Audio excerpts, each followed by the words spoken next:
Fala pessoal, tudo bem? Sejam bem-vindos a mais um Lumicast. Eu me chamo Alexandre, sou executivo no time de relacionamento da Lume. É um prazerzão falar com vocês, primeira vez aqui, então eu espero que vocês gostem. E no episódio de hoje a gente vai falar de um tema super especial, com pessoas também muito especiais aqui nessa bancada, sobre o futuro do agro e como a IA está cultivando novas realidades no campo. Então hoje eu estou aqui com Brenda, do nosso time de produto e tecnologia, faz um pouquinho de tudo aí, craque na área de agro também. Arthur, que é PO aqui no nosso time da Lume, e Esté, que é uma product designer, que eu brinco que é quase que uma das fundadoras aqui da Lume também, tá aqui há um tempão com a gente. E aí, pessoal, quando a gente fala do agronegócio, né, é um segmento, pô, super relevante no Brasil, tem uma dimensão imensa, já representa nesse ano uma expectativa de quase 30% do nosso PIB nacional, então um segmento extremamente impactante para a gente. E aí, vou ser bem honesto, quando eu comecei a trabalhar com agro na área de tecnologia, eu não entendi o tamanho da dimensão desse universo, né? Eu acho que a gente que também é um pouco mais jovem, etc., e no nosso segmento, né, a gente fala muito de tecnologia, de IA, enfim, tem uma relação talvez com aquilo que é de mais inovador nesse sentido. Mas o agro, ele é imenso, né? E aí eu queria puxar aqui uma primeira curiosidade, escutar de vocês o quanto vocês perceberam trabalhando com o agro, essa imensidão, o quão robusto e complexo ele é, e saber, né, se teve algum evento, algum projeto, algo que encantou vocês ao longo dessa jornada. É uma coisa bem interessante, que, assim, logo de cara me deixou muito encantado, é a quantidade de tecnologia que é usada no setor, né? A gente fala de um setor que é um setor primário, né? Ele tá muito incluso em bens de consumo, em commodities, mas a gente também está falando de um setor que movimenta uma quantidade de dinheiro insana, tanto no Brasil quanto em outros países, também nos Estados Unidos e diversos outros. Então, obviamente, onde está o dinheiro, está a tecnologia, né? E tecnologia de ponta. Então, isso foi algo que realmente impressionou e impressiona muito. A gente fala sobre dispositivos IoT, a gente fala sobre inteligência artificial, e várias outras tecnologias super bacanas e super atuais. Eu acho que também tem muito uma pegada de tecnologias que a gente, quando fala de tecnologia, não imagina elas, sabe? A gente pensa muito diretamente em celulares, computadores e interfaces que a gente se comunica no dia a dia como grandes tecnologias, ou carros andando sozinhos, etc. Mas no agro a gente já tem grandes máquinas que já executam um papel muito tecnológico, que conseguem andar sozinha, fazer uma colheita quase que sozinha, que são super automatizadas, com muitos computadores envolvendo, e que a gente não tem muito esse olhar, né? De que até esses carros, na verdade, essas máquinas, já vinham se automatizando há muito tempo, e que agora que se tem carros que utilizam um pouco disso, sabe? Acho que essa visão de que muitas máquinas, e eu acredito que isso serve muito até para o ramo industrial, não só para o do agro, muitas máquinas que a gente não visualiza como inovação, mas que já tem uma tecnologia muito avançada. Acho que eu vou na linha, assim, do pessoal. Acho que, para mim, eu nunca tive muito contato, né, antes com a área do agro. Eu sempre olhei, assim, para essa área com uns olhos muito mais de... Poxa, é algo muito, entre aspas, né, básico, sem muita tecnologia envolvida. Então, eu via, por exemplo, os comerciais na televisão ou as matérias quando saíam, assim, em algum site. E eu sempre ficava pensando naquela imagem do agro como somente o campo, o produtor e máquinas mais simplistas. E eu acho que quando você acaba se conectando com esse mundo de tecnologia, que foi o meu caso, né?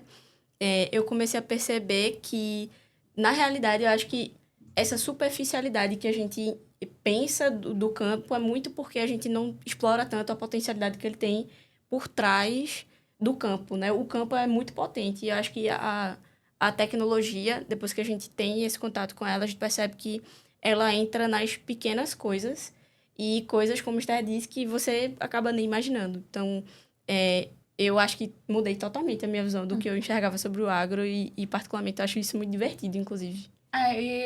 Um produtor ele é uma empresa, ele sozinho, digamos assim, sabe? Sim. Claro que envolve muita gente e tem muita coisa ali envolvida, mas é um cara que tem o seu negócio, mas que, na verdade, é uma grande empresa e que movimenta muito dinheiro, que tem muitas pessoas ali envolvidas. E, consequentemente, se tem muito dinheiro, também tem muita tecnologia naquele setor. E aí, quando a gente tá falando de um produtor que planta uma coisa, a gente não tá falando apenas de pequenos produtores e que tem uma pequena quantidade de terra, mas também de pessoas que têm quase que cidades inteiras, sabe? Isso é muito impressionante também. A gente tem nesse setor, né, no setor agro, claramente uma visão de escala, né? Você vê aqueles campos gigantescos, com materiais, enfim, tratores e equipamentos igualmente enormes, né? Para fazer todo esse manejo. Então, é outra coisa que impressiona muito, né? E, claro, existem tamanhos, né, de produtores diferentes, existem cooperativas também, existe todo um ecossistema dentro do agro, mas essa grandiosidade, né, essa ordem de grandeza, como eu falei, impressiona bastante. Boa, acho que vocês, inclusive, já trouxeram uma série de temas que a gente vai acabar falando aqui, então foi bem legal a resposta. E até tem um dado curioso, acho que Dex e Steph falaram muito sobre isso, né? Do ponto de o quanto o agricultor já, o produtor, né, ele já utiliza a tecnologia. Tem até uma estatística legal de uma pesquisa da PwC que ela já mostra que 84% dos produtores utilizam algum tipo de tecnologia na produção, então diretamente na produção. E aí a gente, enfim, tem alguns exemplos aqui em Lume também de projetos que a gente atua nesse sentido. Daqui a pouco a gente chega lá, vamos por partes. Então, e aí falando de tecnologia, né? Tecnologia, aqui na Lume a gente sempre fala muito isso, né? É um meio para resolver algo. E a gente sabe que para fazer isso a gente precisa olhar primeiro para o desafio e para a complexidade daquele problema antes de, enfim, se debruçar na solução. E aí o agro, ainda que ele seja muito imenso, rico e com uma grande participação, principalmente no nosso mercado aqui, o agronegócio ele também sofre com diversos desafios de alta complexidade, né? Então, nesse ano, por exemplo, a gente está tendo aí mudanças climáticas significativas que têm gerado prejuízos em alguns tipos enfim, de safra, como grãos e etc. Tem um cenário econômico muito desafiador, que eu acho que não é segredo para ninguém. Então, com mudanças de tarifas, por exemplo, e a taxa de juros alta, a busca por crédito fica mais difícil e isso atrapalha também o crescimento desse mercado. E, além disso, um desafio muito comum quando a gente fala de inteligência artificial ou novas tecnologias, que também está no agro em N cenários, que é mão de obra qualificada. A gente vê aí uma parcela grande de grandes produtores, de grandes empresas dentro desse segmento, sofrendo para segurar seus talentos, evitar com que eles mudem para outras áreas, ou até, enfim, para reformular a capacidade e as competências dentro da sua área de trabalho. Então, acho que esses desafios são coisas que a gente pode olhar aí um pouquinho na área de tecnologia. E aí, acho que, olhando para a perspectiva de vocês aqui, né, de design, enfim, de jornada de produtos digitais, quando a gente fala do produtor, dentro dessa lógica dos desafios, eu acho que ele olha muito para os grandes players, né? Então, ele olha para uma cooperativa, como o Arthur falou, ele pode olhar para uma empresa, enfim, multinacional, e essas empresas elas têm um papel muito grande na forma como aquele produtor vai resolver o problema. Então, queria que vocês falassem um pouquinho de como é que esses grandes players podem olhar para essa jornada, como é que eles podem criar experiências para, de fato, apoiar aí o produtor, seja de pequeno, médio, até de grande porte, a depender do cenário. E acho que Brenda, Dex tem um ponto bem legal aí, tem alguns exemplos de projetos na Lume que gostaria de escutar. Massa. Poxa, eu acho que falando de soluções, de fato, quando a gente olha agora para como conectar a potencialidade do campo com tecnologia, é inegável que a gente precise olhar para uma perspectiva muito mais humana da coisa. Muito se vê aí no mercado, infelizmente, a perspectiva de construção de produto sem envolvimento da pessoa que é mais atingida pelo aquele produto, né? Sem colocar o humano no centro. E aí, quando a gente olha para o cenário do agro, eu acho que é, assim, imprescindível você colocar aquela pessoa que tem necessidades muito específicas a depender do porte, a depender da região. Então, a gente tem diversas nuances sociais e geográficas que precisam ser consideradas para construir um produto que faz sentido. Então, muito além de você olhar para questões específicas, né, dados de fato, a gente precisa olhar para como as relações humanas acontecem no campo e como usar a tecnologia para transformar essas relações e potenciar o resultado que elas fazem no dia de hoje, né? Então, muito se vê, inclusive, uma crescente no mercado da gente começar a construir produtos que não somente tenham uma participação do produtor no processo, mas que sejam acessíveis e foquem na acessibilidade como uma porta para, de fato, assim, prover, né, que o produtor ele não somente use a tecnologia como apoio, mas ele seja o protagonista no processo. Eu acho que é muito massa ver esse shift de a tecnologia não está ali somente para, de fato, ser um servidor, né? Mas, de fato, um cérebro ali para aquele produtor no dia a dia, né? Eu já tive a oportunidade de visitar algumas fazendas e é, de fato, muito diferente daquilo que a gente imagina e também traz uma visão totalmente diferente da gente estar criando algo para um produtor utilizar ou alguém que trabalha ali dentro de casa, digamos assim. Então, se comunicar através de um computador ou outras interfaces não traz a visibilidade que traz de estar lá.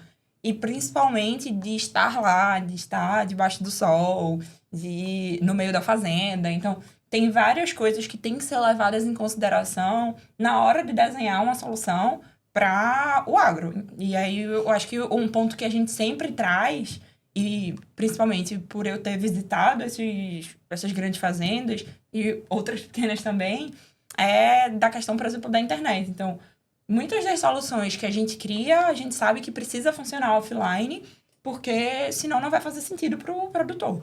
E precisa funcionar offline em quase que 100%, porque muitas das vezes, quando ele vai estar no momento de tomada de decisão, ele não vai estar dentro do escritório, ele vai estar ali no campo e ele vai estar cansado, com um sol muito forte, sem acesso à internet, longe de um computador, longe de uma casa, longe de algum lugar que tenha uma internet. E tudo isso tem que ser levado em conta na hora do desenho da interface. Eu acho que o primeiro projeto que eu fiz, que eu fui, de fato, a campo e entrevistei várias pessoas, eram pequenos produtores e produtores que tinham um maior tempo de fazenda, então, assim, pessoas até um pouco mais velhas. E muitas das coisas que a gente estava pensando não funcionava para eles, porque até alguns o celular que utilizava não era o celular que conseguiria suportar aquela tecnologia que a gente estava trazendo. E não que isso seja a grande realidade, a gente tem grandes tecnologias e muitas pessoas muito qualificadas a nível de entendimento de smartphones e utilização deles, mas também tem outros cenários que não, e que a gente precisa criar tecnologias e criar interfaces que se comuniquem com essas diferentes pessoas. E quando a gente fala, por exemplo, de grandes empresas, elas não estão criando uma solução para um estado, não estão criando uma solução para uma cidade, elas estão criando uma solução para abarcar o Brasil todo. E o Brasil, a gente tem diversas realidades dentro dele, e no agronegócio também, diversas realidades diferentes.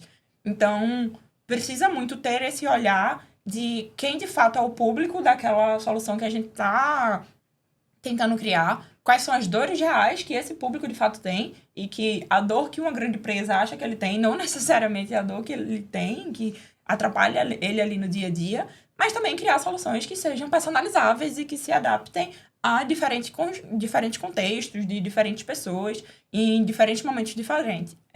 Em diferentes contextos, eu acho, de infraestrutura, né, Esté? Acho que esse ponto é muito importante, porque mesmo quando a gente tem esse olhar, que nem vocês pontuaram, que é muito humano, que olha muito pro detalhe da experiência, a gente tem um cenário, querendo ou não, né, Tuca, também muito focado em infraestrutura. Acesso à internet, às vezes, é mais difícil, acesso, enfim, à mobilidade, uma capacidade de movimentar, enfim, grandes cargas em massa, seja até chegar a um porto para exportação, por exemplo. Isso demanda uma complexidade imensa. E todos esses pequenos fatores acabam influenciando, né? Até você falou, né, do exemplo muito de um estigma do calor, mas assim, quando a gente olha para o sul também tem uma produção que sofre muito com frio, chuva, granizo. Então, a gente tem também um país muito continental que as soluções precisam olhar para isso, Sim. né? A gente não está falando só, às vezes, tudo bem, a gente desenvolve soluções móveis em aplicativo e etc., mas a gente também tem um grau de complexidade em alguns projetos muito maior, envolvendo máquinas, IoT, enfim. Então, esse cuidado eu acho que é um ponto peculiar que qualquer fornecedor aí na área de tecnologia, ou enfim, grandes empresas também do agronegócio precisam olhar para, de fato, atender aí seus clientes, né? Eu acho que também até uma certa ideia de que criar uma solução, mesmo que ela consiga abarcar diferentes estados e diferentes pessoas em realidades diferentes, ela também precisa abarcar diferentes materiais que estão sendo plantados. Então, a gente, quando fala de um plantio, por exemplo, uma fruticultura, é totalmente diferente do cara que está plantando grão. E uma diferença, assim, gigantesca, né, dentro de todo o processo dele. Recentemente, eu tenho tido a oportunidade de trabalhar mais próxima do plantio de cana-de-açúcar. E grande parte dos meus trabalhos anteriores tinha sido com grãos ali, mais focado em soja, milho, trigo. E olhando para a cana-de-açúcar já é outra coisa, já é totalmente diferente. Então, quando a gente olha para o agro, além de ter que fazer esse recorte regional e também do tamanho que aquele produtor tem, que pode ser muito pequeno, ou uma pessoa que movimente uma cidade inteira, também tem esse olhar para o que é que ela planta e qual é de fato a necessidade dela, sabe? Acho que um ponto que você comentou que eu acho muito importante é sobre a questão da mão de obra, que existe de fato essa dificuldade, porque trabalhar no campo não é um trabalho de 12 meses ao ano. Você vai trabalhar no campo durante a safra. E vai ter períodos que não vai ter esse trabalho. Então, também não tem como, na maioria das vezes, você todo ano contratar a mesma pessoa. Porque você só vai precisar dela, digamos, 3 meses dos 12 do ano. Ou então 6. E diferentes momentos para diferentes tipos de plantações. E isso se torna, de fato, um risco não só para os produtores, não só para quem está envolvido ali no agro, mas também para grandes empresas que possuem, por exemplo, logística. Então, eu também vi esse olhar do outro lado, de centros logísticos, pessoas que estão ali para fazer, por exemplo, organizar a carga dentro de um caminhão e que as empresas logísticas têm muito essa dificuldade de manter essas pessoas, porque quando chegar uma época do ano de colheita, essa pessoa vai para o campo. E aí a empresa vai ter que recontratar todo mundo. Também não adianta fazer um treinamento muito extenso, porque essa pessoa já vai sair. Então, tem todas essas vertentes que tem que ser manuseadas, sabe? Para fazer funcionar o negócio. Outra coisa muito interessante é o tipo de produto que é gerado a partir do agro, né? A gente está falando de produtos que têm uma vida útil muito específica.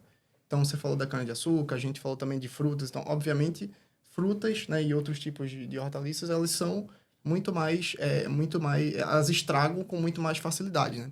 Então, você tem que levar isso em consideração para traçar todo o seu plano logístico. Então, imagina você montar toda uma estrutura para uma safra específica de uma fruta e, no final das contas, você não tem mão de obra na parte logística, seja de transporte ou de manejo, e aí você termina perdendo a safra. Obviamente, sem contar com o que você tinha citado das pragas, né, e todas as doenças que podem ocorrer ali no campo. E do clima em si, né? Exatamente. Então, existem todas essas variáveis, né, ainda por cima do tipo de produto que é altamente...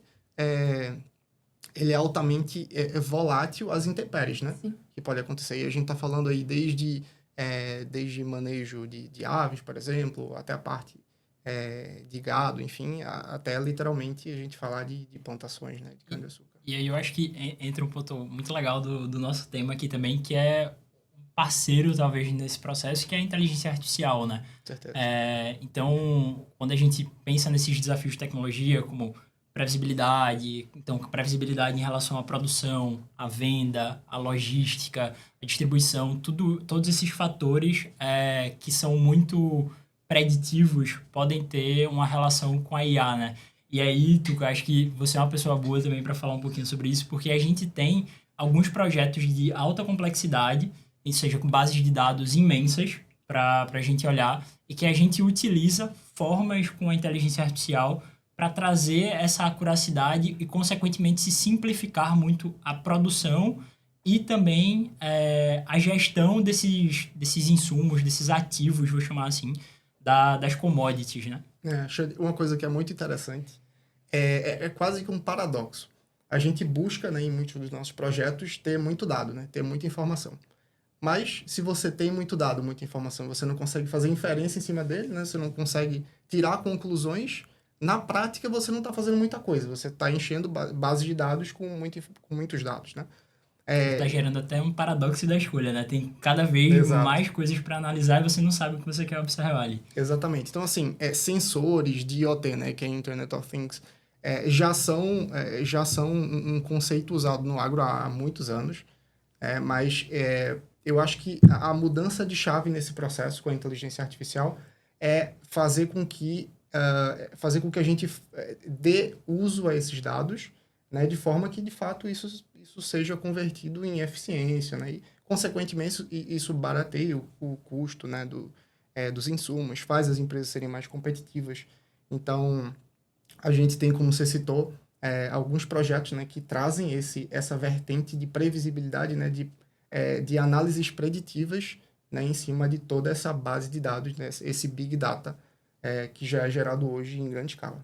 Boa. E aí, meninos, não sei, vocês têm também outro case com IA, enfim, pensando no agro, seja na parte de previsibilidade ou, enfim, outra área de negócio? Acho que previsibilidade é muito legal, porque até ali uma pesquisa recente hoje até da IBM falando de mudança de mentalidade para um crescimento.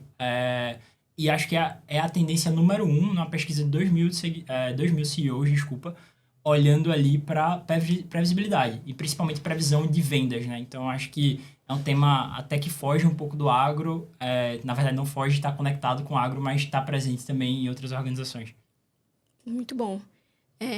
Cara, como eu falei, eu acho que as tecnologias elas vêm para gerar mais impacto, né, que o produtor em sua natureza já traz.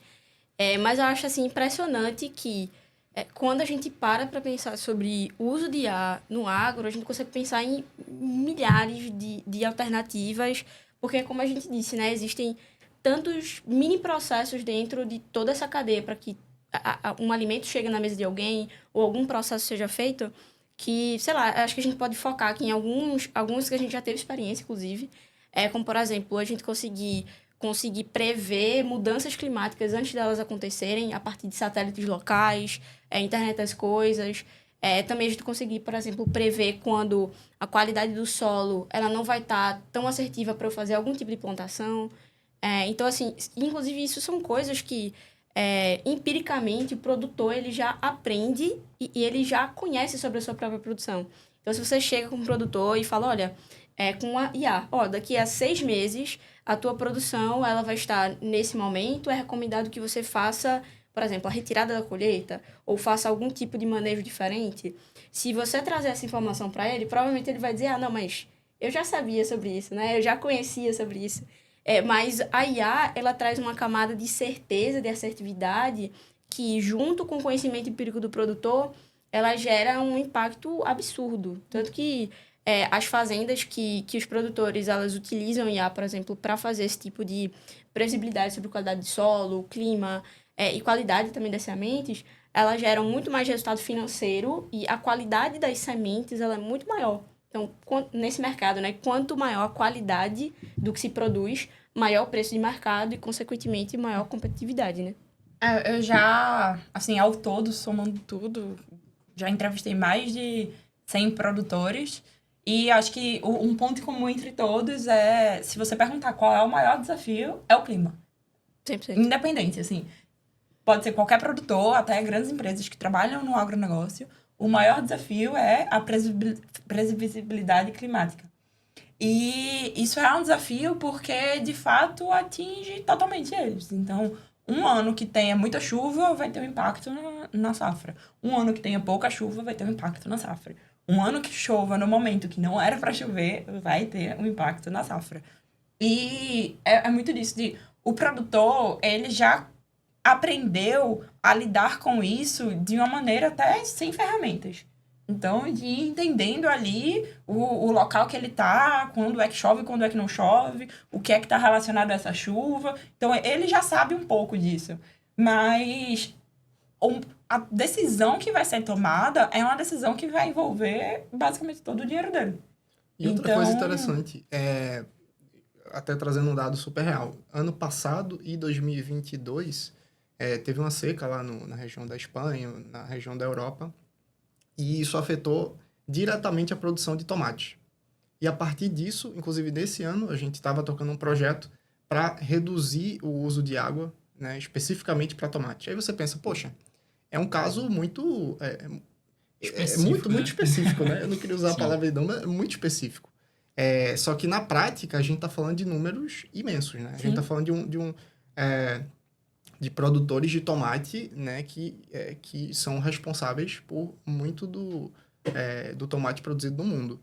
Então, você vê que pequenos problemas, pequenos desafios que para nós pode parecer trivial, né? Quando você coloca em uma cadeia produtiva de escala, assim, imensa, né? Que, por exemplo, alimenta bilhões e bilhões de pessoas, os problemas escalam com o mesmo tamanho, né? Eles chegam lá na gente também, de novo, no supermercado, né? De certa forma. Exatamente, Então, a gente sente isso na prática, né? fala de tomate aí, pô, vai pegar um extrato de tomate, vai fazer o macarrão ali no final de semana, tá difícil. Então, a gente acaba sofrendo, lógico, com isso, porque o agronegócio é quem abastece, querendo ou não, uma coisa que é mais cotidiana do mundo, né? Enfim, todos nós temos o privilégio de poder comer, lógico. Então, isso é muito legal e acho que mostra um pouco também da nossa visão e da importância que a Lume dá para esse ambiente, porque o nosso trabalho tem resultados muito concretos, né? Não só resultados a nível para o cliente, mas a nível de contexto social mesmo. O impacto que a gente pode permitir de economias ali para reduzir em custo de produção tem um reflexo direto, por exemplo, no custo final para o consumidor. Então, toda essa lógica, toda essa cadeia, de fato, é muito impactante e o uso de tecnologia, sempre, lógico, como um meio, potencializa esses resultados, né? E aí, acho que caminhando já para uma parte final, enfim, a gente falou muito de tecnologia, falou de desafios, de cenários. Acho que, independente de falar de processos e de IA e coisas nessa linha, acho que existe um desafio muito grande na criação dessas novas capacidades dentro das pessoas. Como vocês bem pontuaram, o produtor ele sabe muito melhor do que nós o que está acontecendo ali, ele vive aquilo todo dia, 24/7, então naturalmente ele tem esse domínio. Mas a gente também não pode ignorar, lógico, o fato do que a tecnologia nos oferece, né? Então, como é que a gente pode fazer, quase uma pergunta filosófica aqui, esse balanço de, beleza, a gente precisa utilizar a tecnologia, mas como é que isso vai amplificar a capacidade e a competência que você já tem? E aí, acho que no nosso papel enquanto Lume aqui, o que é que a gente olha, o que é que a gente pensa nos projetos também para disseminar esse conteúdo aí em médio e longo prazo? Eu acho até que isso vai além do agro, né? Quando a gente fala muito de inteligência artificial e se vem logo à mente um certo medo de perda de trabalhos, eu acredito que é mais no sentido de mudança de como funciona, e isso vale 100% para o agro também. A gente cria soluções para ajudar na tomada de decisão, mas a decisão ainda assim vai precisar ser tomada. Então, vai ter alguém ali para tomar essa decisão, para analisar o que a inteligência artificial está dando de resultado e, com aquilo, decidir o que é melhor ou não ser feito. E muitas vezes a gente ainda está no momento de ajustes dela para diferentes cenários.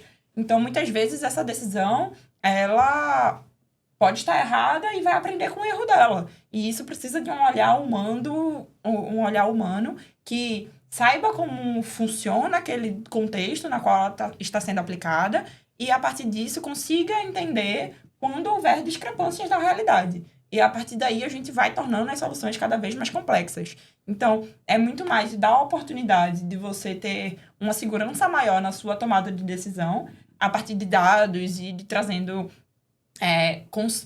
contextos de diferentes locais e conectando a informação de diferentes locais, tanto a nível próximo quanto a nível mundo também, sabe? Então, trazer informação de uma praga que está vindo lá da Europa, e também do seu vizinho, e conseguir conectar isso já com uma solução que foi já pensada há milhares de quilômetros dali. Então, conseguir trazer tudo isso na palma da mão e de uma forma muito mais rápida do que boca a boca seria, ou até do que sentar para realizar uma pesquisa, sabe?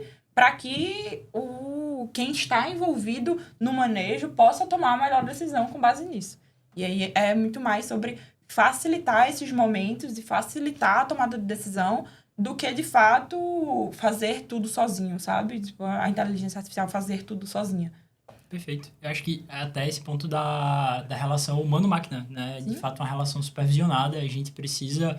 A IA, né? A IA generativa, principalmente, ela é muito legal, impactante, mas ela alucina, a gente sabe, enfim. Então, a gente precisa de tempo para ela ganhar, enfim, a curiosidade adequada, a capacidade adequada. E ao mesmo tempo, olhando para uma perspectiva nossa, humana, dos usuários, é também de utilizar ela para nos ajudar a aprender mais, né? Então, nesse ponto de disseminar conteúdo, ela é uma excelente ferramenta. Existe muito uma tendência aí, se alguém quiser dar uma pesquisada, que é o Digital Twin, que é basicamente isso, né? É um IA sendo seu parceiro digital ali constantemente. Então, você vai se potencializando. Então, se você está no campo, está supervisionando, você vai ter ali uma ferramenta, um parceiro, de fato, para o seu dia a dia. Ela não vai ser melhor do que você, mas ela, com certeza, vai lhe ajudar. E acho que esse olhar cuidadoso é bem importante, né?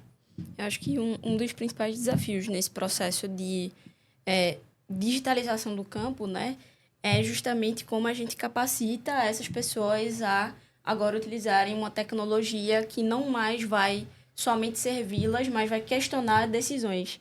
Que acho que é justamente essa a mágica da IA, não é somente ela te apoiar a enxergar, por exemplo, uma decisão sobre clima, sobre qualidade de solo, de semente, mas ela questionar a tua decisão e fazer você aumentar a sua capacidade crítica sobre as suas próprias ações.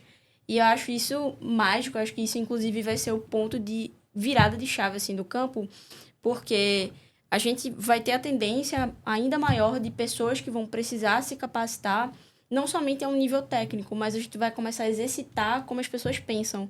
E aí, diferentemente do que muitos acham, eu acho, inclusive, que a IA ela não vai fazer com que a gente pare de pensar, mas a gente vai pensar diferente. E talvez até pensar melhor, né? Focar as nossas potencialidades em coisas que realmente fazem sentido.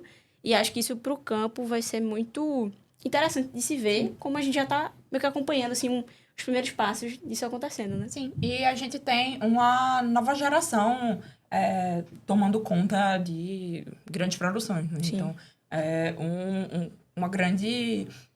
Não acho que dificuldade, mas um grande tema que vem surgindo é justamente essa passagem de bastão de um pai para um filho, e que muitas vezes não quer, ou então que vem sendo preparado para, e que ele vai mudar um pouco a maneira como as coisas acontecem ali dentro, utilizando mais tecnologias e colocando a tomada de decisão com mais informações do que apenas com o conhecimento empírico que Dex bem falou. E aí já vem muito essa crescente de capacitar todo mundo que está ali envolvido no processo com mais conhecimento em tecnologia para ajudar no processo como um todo, né?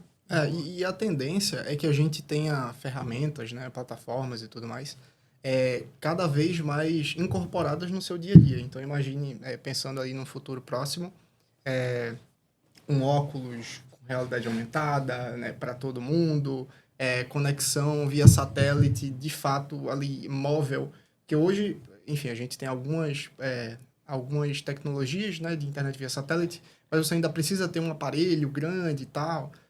Então, vejo nesse futuro bem próximo a gente tendo essa conectividade de forma muito mais abrangente, né? E consequentemente, fazendo parte, inclusive, dessas pessoas que estão no campo, né? Que não necessariamente estão mais próximos como a gente de centros logísticos, né? Pô, a gente aqui de Recife mora perto de um porto, está perto do aeroporto.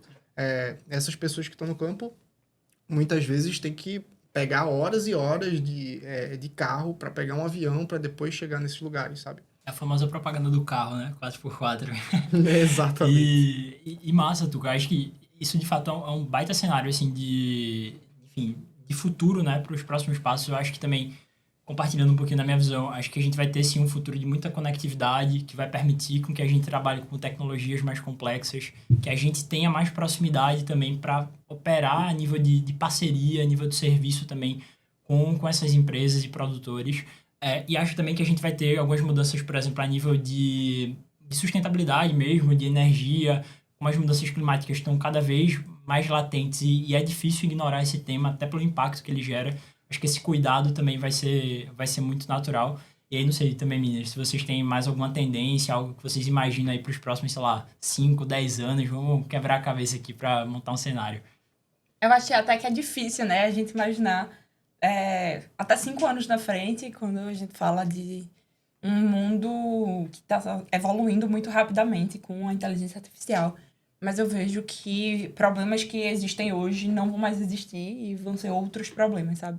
Então, essa questão toda da dificuldade com o clima, eu acho que isso vem cada vez mais sendo um ponto que vai ser vencido e que a gente vai conseguir ter não prever ele, mas conseguir ter maiores tomadas de decisões que não impactem tanto quanto hoje, sabe? Hoje a gente sofre muito com grandes mudanças, eu acho que a gente vai se preparar mais para que tenha uma mudança, mas que a gente consiga lidar muito bem com ela. Eu acho que isso vai muito dentro do agro também, de conseguir ter ferramentas e estrutura para que, independente do que aconteça ali, tenha um plano de saída rápido e simples para ser acionado. E quando a gente fala de processo, de IA, de fazer tudo mais otimizado, a gente está diretamente linkado com a parte de sustentabilidade, né?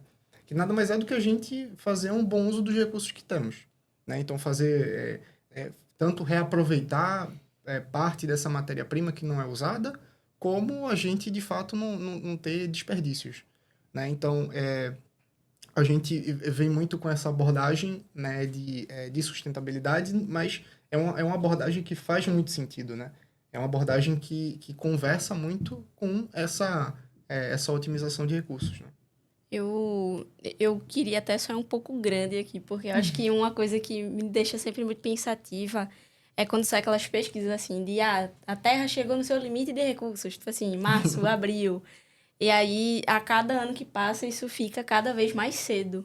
E eu gosto muito de pensar que a IA, ela talvez possa tentar ajudar a mudar isso de alguma forma.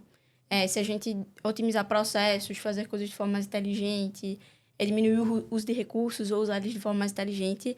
Mas eu gostaria muito que, sei lá, daqui a uns 5 anos, quando a gente, sei lá, nem sabe em qual momento a IA vai estar, a gente pudesse olhar para isso como, de fato, não somente algo que ajuda a gente como ser humano, mas que ajuda o planeta, de fato, a se manter como a casa que a gente conhece, né? E, enfim, existem, inclusive, várias nuances, né, sobre essa questão de uso de água e etc.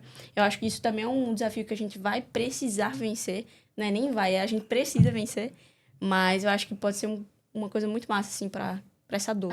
Acho que nem só como utilizar os recursos que tem hoje, mas também como encontrar outros recursos para serem utilizados de uma maneira que a gente não está utilizando, né? Então, tem muita coisa aí que talvez a gente precise desse pulo, sabe? Essa virada de chave para saber que, poxa, isso aqui eu posso utilizar para aquele outro problema e conseguir trocar isso. Perfeito. E então, acho que a gente já está chegando aqui no final do nosso podcast. A gente falou muito sobre os desafios do campo, o que é que o agronegócio brasileiro e internacional enfrenta, como é que tecnologia e IA vai reinventar aí os próximos processos e principalmente como é que nós, enquanto seres humanos, né, guiamos esse processo para soluções mais inteligentes, eficientes, sustentáveis, que a gente construa aí um futuro com novas referências, né, que eu acho que é um pouco do nosso propósito aqui também. Então, se você chegou até aqui, queria agradecer muito pela tua audiência. Comenta aí outros temas que você quer ver. Não deixa de se inscrever no nosso canal aqui no YouTube ou no Spotify. Deixa o like e espero que você participe aqui do próximo Lumicast. Tchau, tchau. Tchau, tchau.